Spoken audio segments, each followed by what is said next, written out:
નિર્દોષ ચહેરો, નમણી આંખો, બોલે તો જાણે મોતી વરસે એવા સુંદર અભિનેત્રી જેને જોઈને ઇન્દ્રની અપ્સરાઓ પણ શરમાઈ જાય. આજે આપણે એવા જ એક ગુજરાતી અભિનેત્રી વિશે વાત કરવાના છીએ જેને જોવા માટે તે સમયે લોકો પાગલ થઈ જતા અને વર્ષો પછી આજે પણ તેઓ પહેલાં કરતાં ખૂબ જ સુંદર દેખાય છે.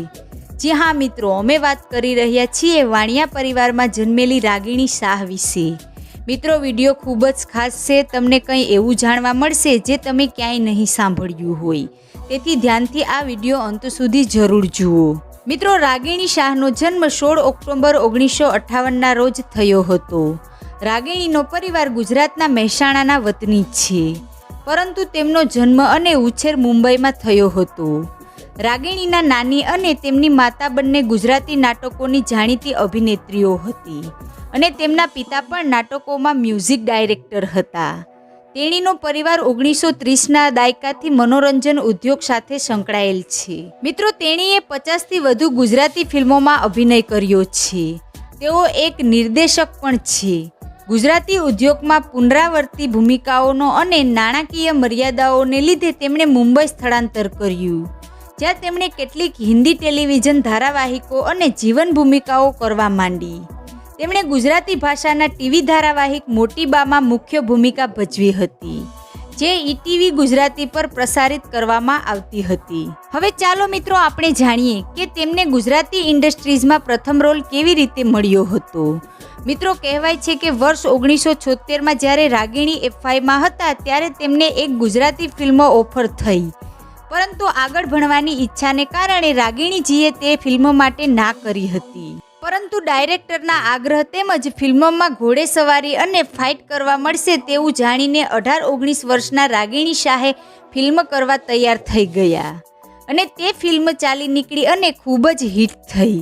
મિત્રો, તે ફિલ્મ હતી 1976માં રિલીઝ થયેલી ડાકુ રાણી ગંગા.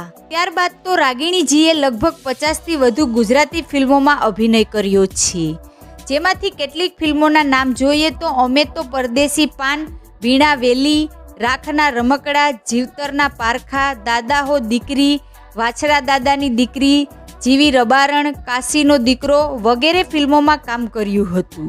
તેમણે છેલ્લે વર્ષ 2016માં આવેલી ગુજરાતી ફિલ્મ હાર્દિક અભિનંદનમાં કામ કર્યું હતું. મિત્રો, તે જમાનામાં સ્નેહલતા અને ઉપેન્દ્ર ત્રિવેદીની જોડી ગુજરાતી ફિલ્મોમાં હિટની ગેરંટી માનવામાં આવતી હતી. ત્યારે રાગિણીએ પોતાના આગવા અભિનયથી ગુજરાતી ઇન્ડસ્ટ્રીઝમાં પોતાનું અલગ સ્થાન બનાવ્યું હતું. વળી સ્નેહલતા અને રાગિણી પણ ફિલ્માવાયા ગીતે તો તે સમયે ખૂબ જ ધૂમ મચાવી હતી અને બધા જ રેકોર્ડો તોડ્યા હતા. અને હાલમાં પણ લગ્ન સમયે કોઈ પણ દીકરીની વિદાય આ ગીત વગર અધૂરી લાગે. અને તે ગીતના શબ્દો છે, ઓ બેનારે સાસરીએ જાતા જોજો પાપણ ના ભીંજાય, દીકરી તો પારકી થાપણ કહેવાય. આ ગીત અમર બની ગયું. મિત્રો, 1990ના દાયકામાં ચાણક્ય નામની હિન્દી ધારાવાહિક થકી તેમણે હિન્દી ધારાવાહિક ક્ષેત્રે પદાર્પણ કર્યું. આ ધારાવાહિક દૂરદર્શન પર પ્રસારિત થતી હતી. સોની ટીવી પર 1999માં એક મહેલ હો સપનો કા નામની હિન્દી ધારાવાહિક તે રેશમ શેખર ઉદ્યોગપતિ ભૂમિકામાં જોવા મળ્યા હતા, જે ભારતીય ટેલિવિઝન પરના સૌથી પ્રખ્યાત કોમેડી ધારાવાહિકોમાંની એક છે. વર્ષ 2001માં તેમણે ચંદન કા પાલના રેશમ કી દોરી ભૂમિકા ભજવી. ત્યાર પછી વિવિધ હિન્દી રોજિંદી ધારાવાહિકોમાં સહાયક અને માતાની ભૂમિકાઓ ભજવી હતી. શાહને રોમાંચક ધારાવાહિક નાટક સરસ્વતી ચંદ્ર વર્ષ 2013-14માં દુર્ગાબાની ભૂમિકા માટે વ્યાપકપણે યાદ કરવામાં આવે છે. આ ધારાવાહિક તેજ નામની નવલકથા પર આધારિત હતી. આ સિવાય તેમણે દિયા ઓર બાતી હમ ટીવી સિરિયલમાં મા શાની ભૂમિકા ભજવી હતી. અંગત જીવન. મિત્રો, રાગિણીએ એક્ટર અને ડિરેક્ટર દીપક ઘીવાલા સાથે લગ્ન કર્યા છે, જેની સાથે તેણે ગુલાલ નાટકમાં કામ કર્યું હતું.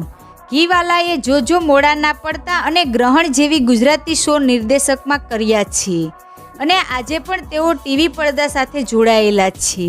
મિત્રો, તમે સુંદર અભિનેત્રી રાગિણી વિશે શું કહેવા માંગો છો? નીચે કોમેન્ટ જરૂર કરજો.